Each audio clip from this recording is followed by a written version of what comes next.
and that was behind Heidi's house. And they would have Sunday school, and then they would take their families back to Pueblo. Well, first of all, he would do what he needed to do as ward clerk in the morning, then come out to Rye for Sunday school. Then they, at that time, first sacrament meeting was in the evening, then their families would go back to Pueblo for sacrament meeting. And they did that how long? A long time. Yeah, until we moved up here, yeah. Until you moved up here. In 56 or 57. Yeah, and so then all of the Elis were able to join them in that Sunday school too, and some others. This is a picture of the branch, and this is the next little house that they had. It was the Brown house. And this, if I could, I wish you could see this a little bit better. I can point out some of these people here. Right here is my husband.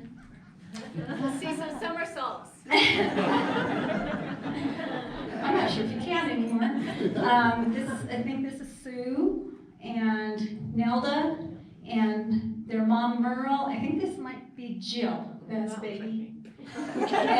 And their dad. And then somebody might help me with some of these.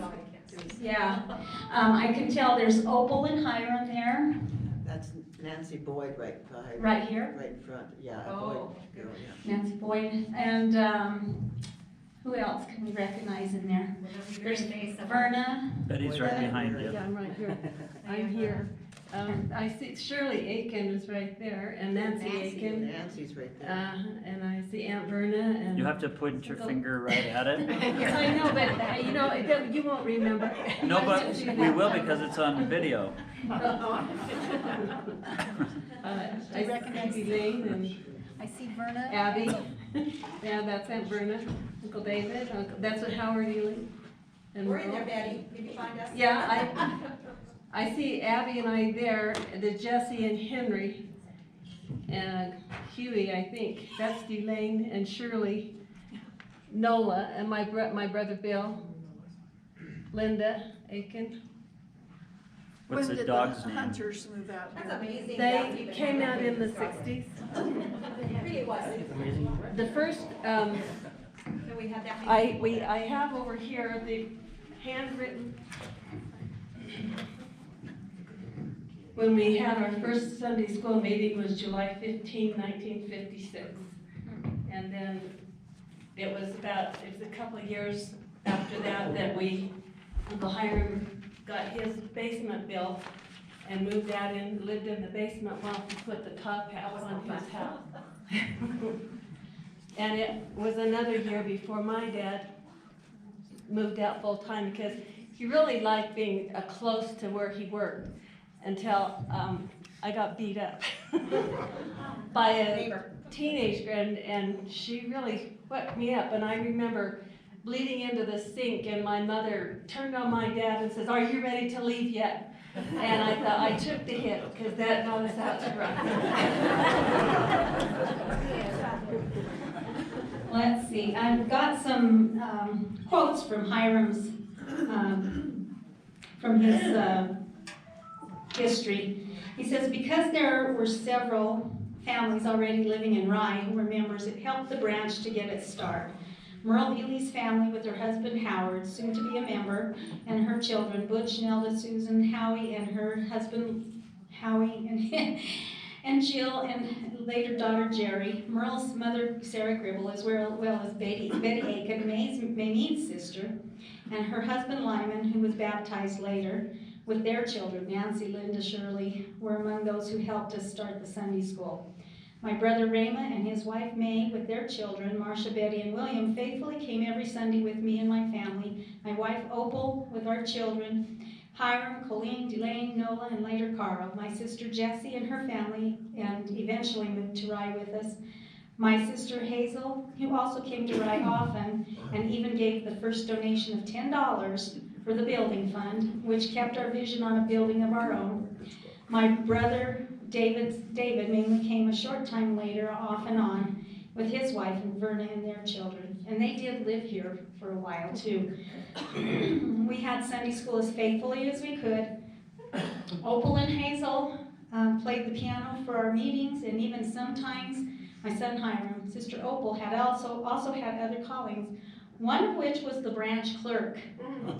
Admissible at that time when membership was so small. Yes.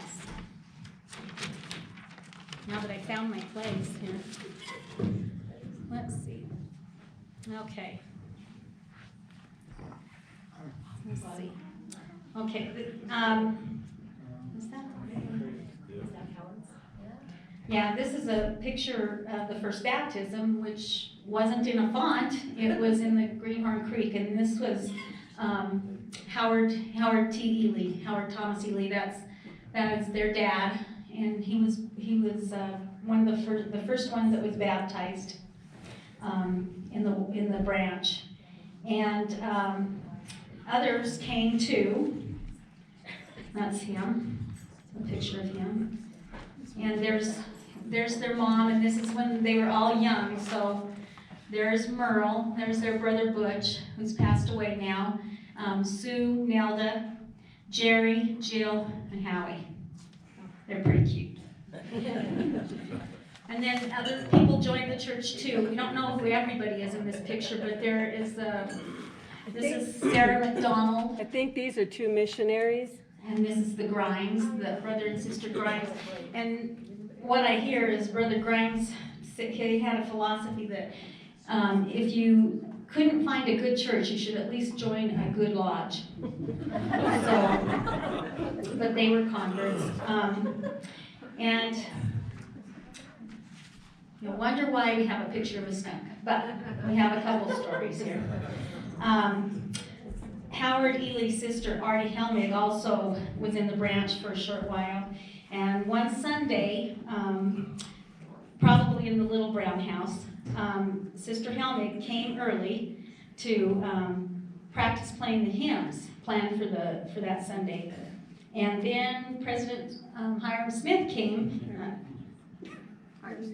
What did I say?